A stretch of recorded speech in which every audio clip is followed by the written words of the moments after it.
4 people are dead after a plane flew over Washington, D.C. and crashed in Southwest Virginia Sunday afternoon. The plane went down in this mountainous terrain near the George Washington National Forest. ABC's Rena Roy has you covered. Across the D.C. metro area Sunday, nerves rattled when this sonic boom rang out. The moment caught on different cameras, this dog lounging on a deck startled, and a couple recording a song jumping up after hearing the boom. First thought was, are the kids all right? The way it rattled the house. It was very jarring, and I think we both initially thought that it had to be an earthquake. But officials say the sound actually came from an F-16 fighter jet, one of 6 launched by the U.S. military, traveling at supersonic speed.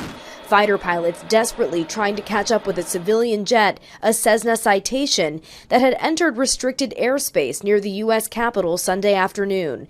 The F-16s following close behind for 30 minutes, trying to contact the civilian pilot who wasn't responding. Tracking 7275, this is an armed air defense fighter on guard, 1.5.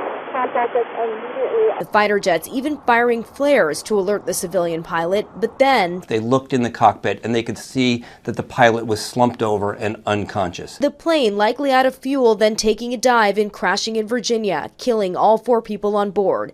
Some experts believe a lack of oxygen, a condition called hypoxia, may have incapacitated the pilot and passengers. Pressurization on an airplane compresses the air in the cabin to make sure that there's enough oxygen so that you can survive, and sometimes that pressurization may fail.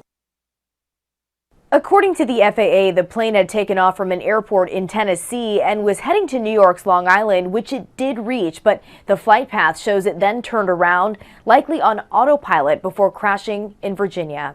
Rena Roy, ABC News, New York.